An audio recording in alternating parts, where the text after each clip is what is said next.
Do you know that feeling when you are drowning in work, your phone is going off, your email keeps dinging, and someone walks into your office with yet another request?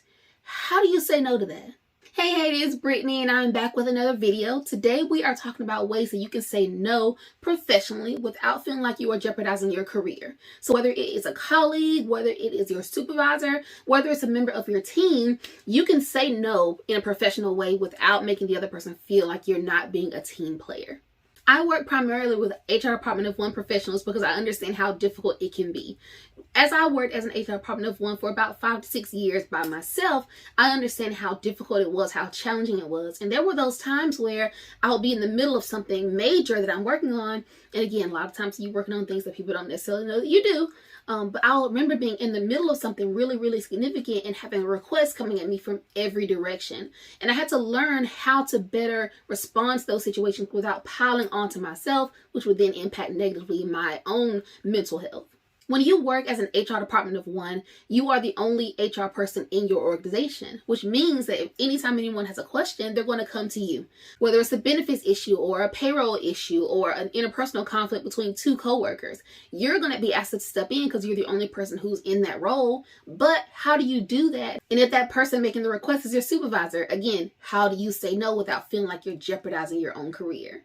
Throughout my career and with every year, I understand how important it is to be able to work with people of different personalities in a very effective way. Today, I'm going to talk about some of my tips for you to make sure that when you say no and when it's important for you to say no, how to do it professionally. Now, growing up, my personality has always been one that's really more straightforward. And that's not always the best thing, especially when you're in a work environment where you need to work with more tact and more finesse. I've learned ways to measure my approach, to measure my response in a way that it can be palatable for those who I'm talking to. There are multiple ways to say no. It could just be a flat out no. It could be a no, but maybe later. It could be a no, but how about this person? We're going to talk about all of those different ways that you can say no professionally in a work environment. And I would love to know what your biggest takeaway is if you could drop those down in the comments below.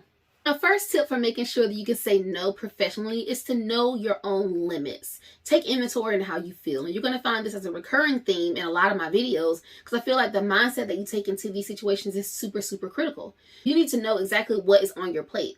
For example, your supervisor comes into your office or your desk and says, hey, I need this. Can you work on this project for me? And you're already in the middle of something that was already super time sensitive. Maybe that he or she has already given to you. One way that you can do that, if you're in tune with what you're working on, you can just pause and say, hey, I'm already in the middle of this project and now I'm working on this one as well. Which one should take priority? The goal here is to not feel like you have to do everything at the same level of importance. There are different assignments that you're going to get throughout the day, week, month, year. And so you need to know how to prioritize. But sometimes you don't have all the answers to prioritize them yourself. Making sure you can ask whoever is giving you the assignment what their expectations are. That will help you to know more about how you should approach that situation.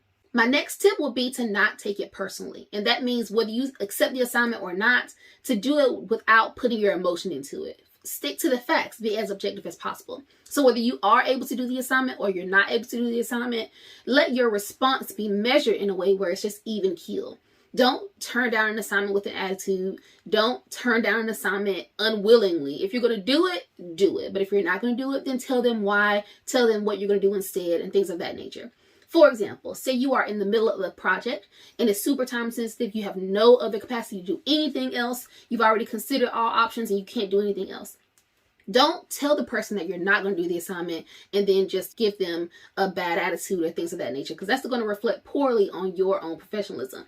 Instead, stick to the facts. Tell the person, well, listen, I wish I could. I'm in the middle of this right now. Is there any way we can move this to another day? Or is there any way that we can work on this tomorrow? Can we push this conversation to next Tuesday? Get really, really specific about your expectations. And that way you can figure out where their expectations are and you can kind of reach a middle ground. Again, the goal here is to be objective. Take out the emotion. It's not personal. It's just business. If they're asking you to do something, it's likely that there's a reason for it to be done. Figure out if there's a way you can figure out a common ground. My biggest tip, and you probably heard this throughout my other tips as well, when it comes to saying no professionally, is to always give an alternative. Never turn down a work assignment and just say no. Simply giving that one word answer comes across as flippant, it comes across as dismissive, it comes across as unprofessional. And if you ask a person to do something and they just tell you no without any indication as to why the answer is no, you're going to get upset. It's not going to feel good to you. So on the flip side of that, you have to make sure you do the same for other people. Always give an alternative, whether it is asking them, is this a time sensitive? Can we work on this next week? Can you give me a call back? I'm actually in the middle of something. Or is this an emergency? Can I handle this tomorrow, next week, next month?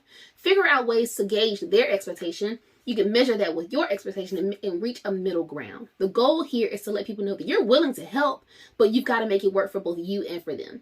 You got to remember that sometimes when someone asks you to do something, it's not because it's a priority. It's not because it's really even important. It could be that person just needs to get it off of their own to-do list, and so they need to pass it on to someone else.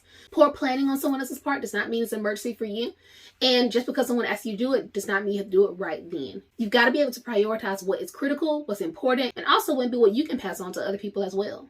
There might be parts of your own workday that you can delegate to others around you. When working as HR department of one, it's difficult sometimes to know who you can delegate to, but it's all about figuring out ways you can build your own network of people.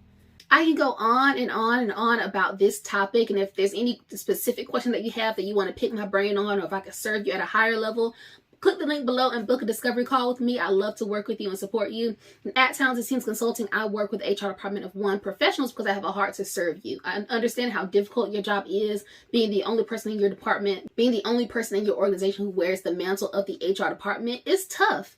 But why isolate yourself, or why do all these things by yourself if you don't have to? If you have not already, download my free guide, The 5 Things Your HR Career Demands to Thrive as an HR department of one. It's going to help you create a blueprint to know what you need to work on as you build your career with intention. If there's any way I can support you or serve you higher in the future, I'd love to connect with you. Talk to you on the next one. Bye.